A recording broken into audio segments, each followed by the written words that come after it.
इस कार्यक्रम के पुण्यार्चक हैं श्रीमती नीलू संजीव जैन नेताजी, समन्वय जैन, श्रीमती बीना जैन, अमित जैन, राहुल जैन, श्रीमती राशि जैन, शुभम जैन, आनंदपुरी, कानपुर।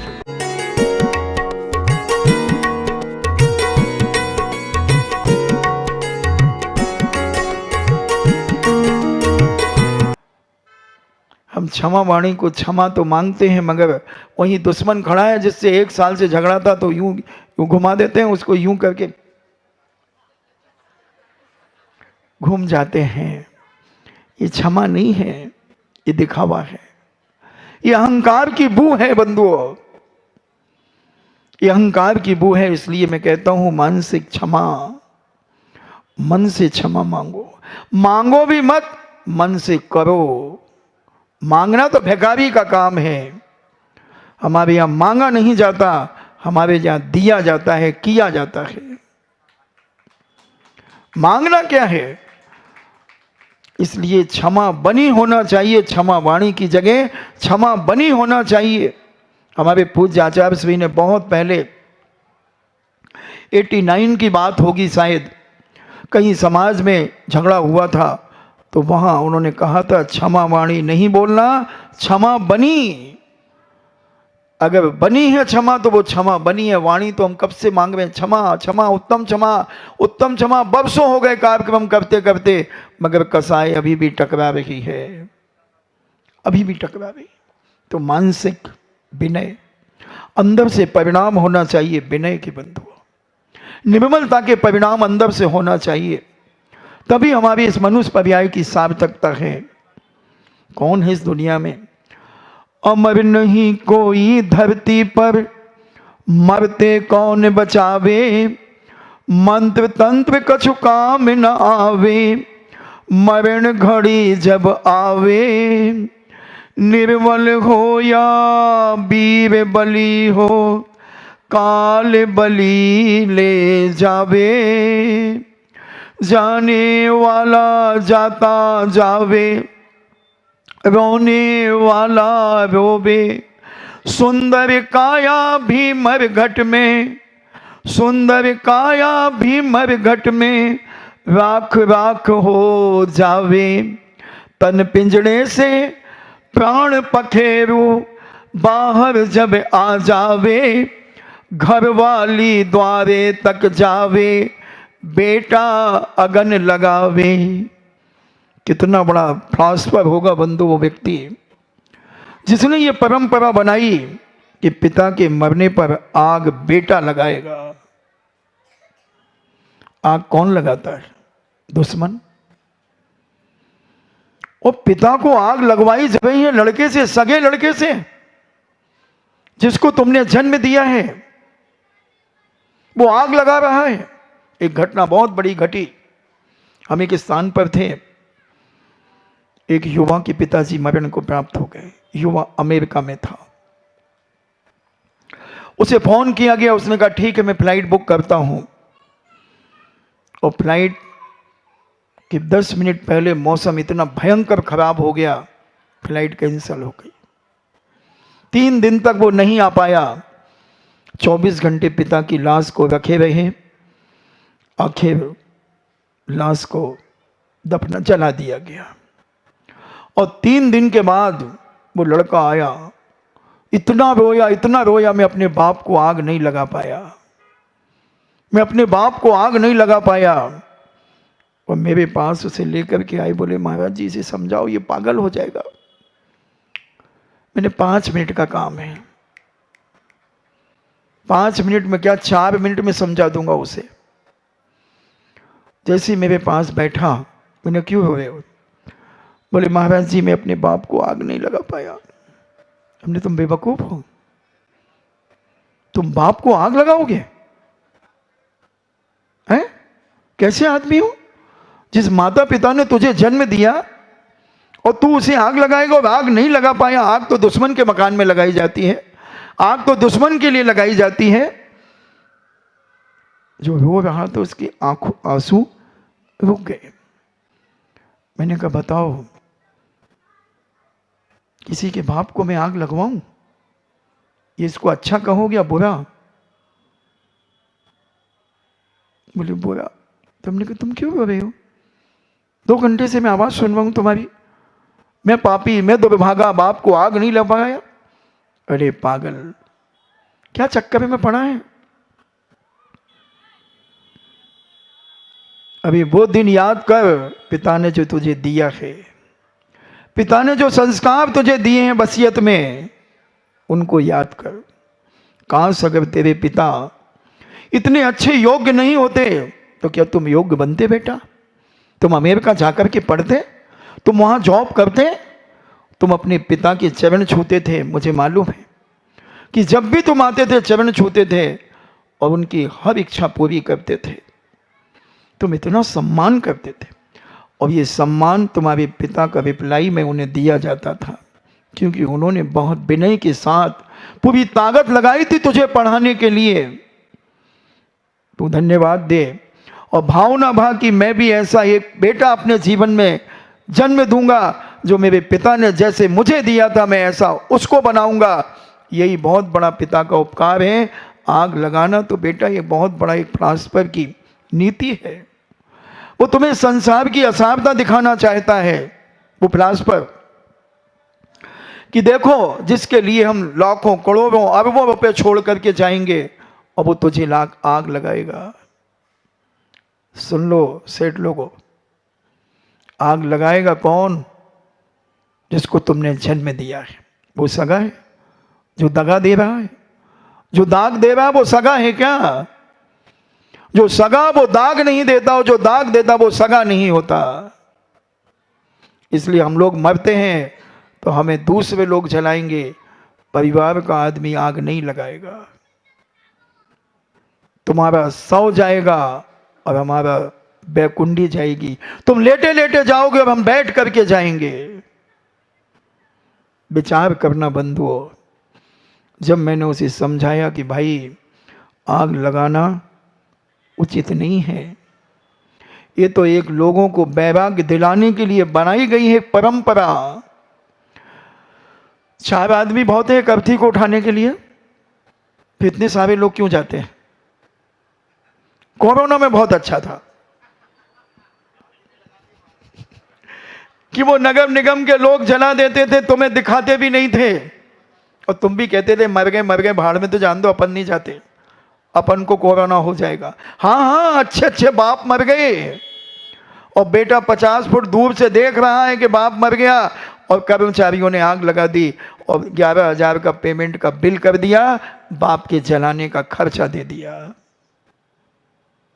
कितना बड़ा वैराग्य का दृश्य था कोरोना। कोई किसी का नहीं है, सब झूठा संसार है। तो ये 4 आदमी जिस काम को कर सकते हैं तो 400 आदमी जाने की जरूरत क्या है? और जितना बड़ा आदमी मरता है उतने ज्यादा लोग उसके पीछे जाते हैं। क्यों जाते हैं? क्या दिखाना चाहते हैं वो? ये सारे लोगों को वो बेटा ये दिखाना चाहता है कि तुम ध्यान रख लो। प्रकृति ये दिखाना चाहती है कि जिसे तुम अपना मान रहे हो, अपना सपना नहीं होता और सपना अपना नहीं होता और अपना हट नहीं सकता और सपना सट नहीं सकता। जिस बेटे को तुमने पाला पोसा बड़ा किया, विवाह किया, सब कुछ किया, वो आग लगाएगा? इसे तुम सगा मानते हो कि दगाबाज मानते हो? पूछो अपने बेईमान मन से। थोड़ा मोह के ऊपर चोट करो, मोह के ऊपर चोट करो। यह मोह तुम्हारी जिंदगी का विनाश करने वाला है। इसलिए प्रकृति कहती है सारे लोगों को हम दिखाना चाहते हैं कि जिसे तुम सगा मान रहे हो वो कितना बड़ा दगाबाज है। और पूत कपूत तो का धन संचय, और पूत सपूत तो का धन संचय। अगर तुमने कपूत को पैदा किया है तो तुम कितना भी छोड़ जाना, कितना भी छोड़ जाना। 1 साल की बरसी के पहले पहले ताश के 52 पत्ते, पंजे छक्के सत्ते, सबके सब हार जाई। 1 साल की बरसी भी नहीं हो पाएगी और पता चलेगा कि मकान भी गिरवी रख दिया गया, व्यापार की दुकान भी चली गई, सब चला गया। क्योंकि तुमने कपूत को पैदा किया था। और अगर सपूत को पैदा किया है तो तुम 100 रुपए देकर के मर जाना, वो 100 करोड़ का आसामी बन के दिखा देगा। बहुत सारे लोग हैं ऐसे, मैंने उनको अपनी सगी आंखों से देखा है अभी भी, कि मां तो अपने पिता से 100 रुपए लेकर के गए थे। स्थान और नाम नहीं बताऊंगा क्योंकि चारों तरफ सैटेलाइट लगी हुई है। किसकी? उनकी, नमो नमो की।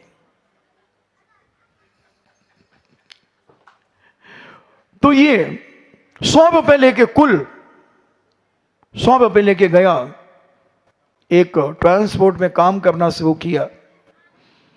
काम करते करते लोन लेकर के एक ट्राला ले लिया।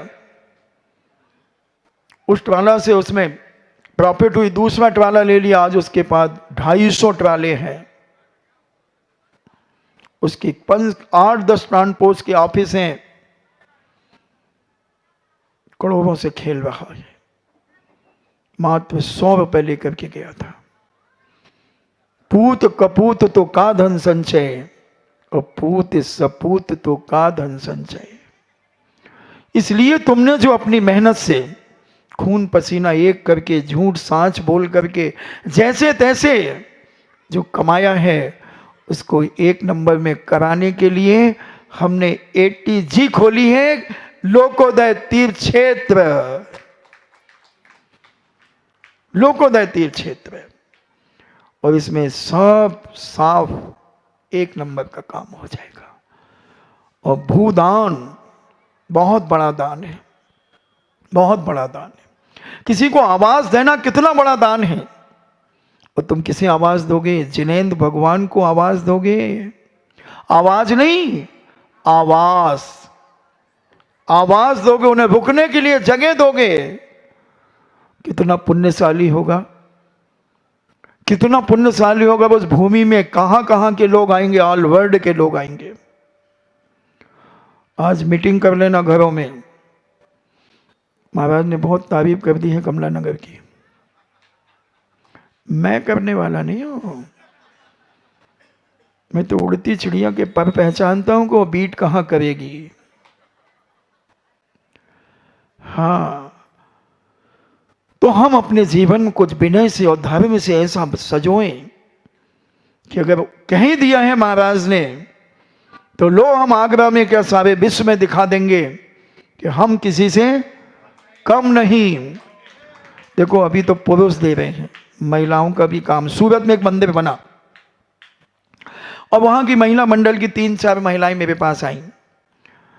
उसकी बहुत लंबी चौड़ी घटना उस मंदिर की। तो मुझसे कहा, महाराज जी मंदिर कैसे बनेगा? हमने मंदिर तो बनेगा, तुम्हें अपनी वो साड़ियों के बीच में जो छुपा छुपा के रखे वो निकालना पड़ेंगे। महाराज जी हमारे पास थोड़ी है। हमने देखो उनको बताना जो दुनिया देख के नहीं आए हो। मैं बहुत दुनिया देख के ही छुल्लक बनाऊं, मैं सब जानता हूं। हमने कहा तुम महिला मंडल 51 लाख रुपए तुम्हें देना है। ये 2005 की बात है, 6 की। बोले महाराज जी, हमने कहा ज्यादा मत बोलो, कह दिया इन्हें, कह दिया। बोले हम किसी के घर नहीं जाएंगे। हमने कहा मत जाना, मंदिर तो जाओगी और मंदिर में मिले तो ले लेना। बोले ठीक है। और उन्होंने 51 लाख रुपए 15 दिन में करके कमेटी को दे दिया। तो महिलाएं भी कुछ आगे आए। बनाओ महिला, सारे महिला मंडल योजना बना ले। एक महिला मंडल 5 बीघा जमीन, एक महिला मंडल आधा बीघा जमीन, और सेठियों की बहुओं का महिला मंडल हो तो 1 बीघा जमीन।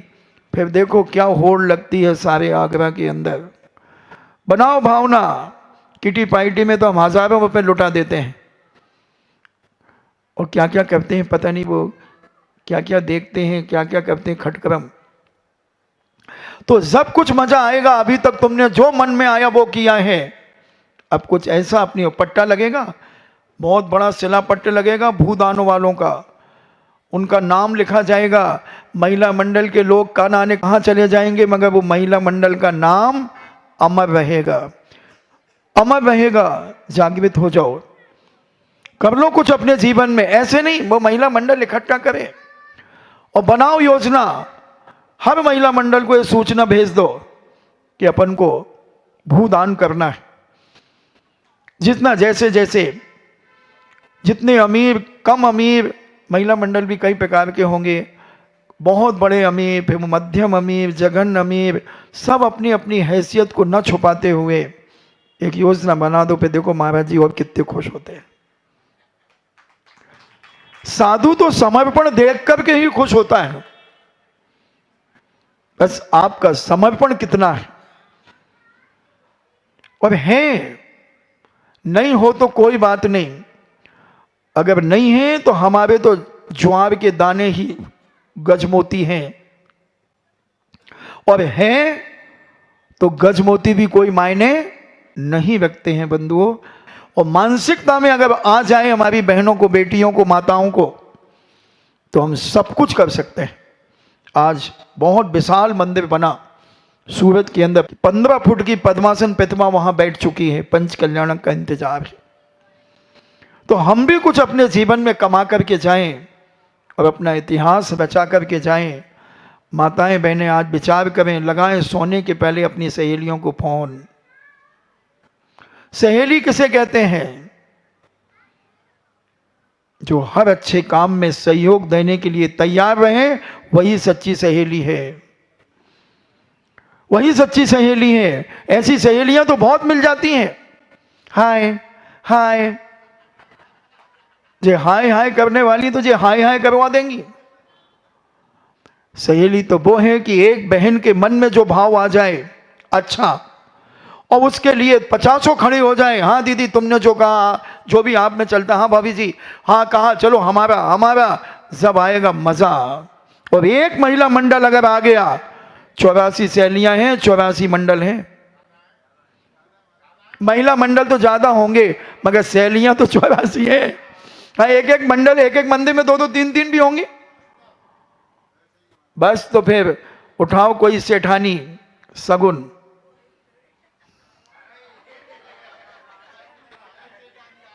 हाँ हाँ, अब हम सब समझ गए। मैंने कहा मैं उड़ती चिड़िया के पर पहचानता हूं, और मेरी, आपको मालूम नहीं, मेरी एक आंख और एक कान सारी दुनिया में घूमती है, मालूम है ना? हाँ, चौके में भी तुमने देख लिया होगा कि मैं जब पानी भी पीता हूँ, अगर कोई कपड़ा छू ले तो हम यूं कर देते पानी पीते पीते कि हाथ धो ले भाई। तो ये तुम समझ लो, बहुत अच्छा कार्य होगा। खैर, मगर अपन विनयशीलता की चर्चा कर रहे हैं, और जितनी विनय हमारे अंदर होगी हम उतनी ही महान होते चले जाएंगे, उतनी ही अपने जीवन की तरक्की और उन्नतियों में हम अग्रसर होंगे। तो कुछ जीवन में ऐसा करें, महिलाओं का भी एक योगदान ऐसा अलौकिक हो कि मैं सारे भारत में, जैसे मैं सूरत की बात कर रहा हूँ कि वहाँ के महिला मंडल ने 51 दिए, तो यहाँ की महिला मंडल कितना देंगी? कम से कम 2-4 बीघा जमीन की राशि अगर दे दें कलश, तो क्या भारत में विख्यात हो जाएगा आगरा, और आगरा का महिला मंडल। सारे महिला मंडल मिलकर के, या तो अपने अपने मंडल से या सारे मंडल से, फिर देखो क्या जोश होता है। फिर युवाओं का भी नंबर आएगा, बालिकाओं का भी नंबर आएगा। सब सोते लोगों को मैं जगाने आया हूं, मैं कुछ सुनाने नहीं आया हूं। जो सो गए हैं आगरा के लोग, उठो उठो, जो सोबते हैं सो खोबते हैं, जो जागते हैं सो पावते हैं। इसलिए जगें, आपका समय हुआ।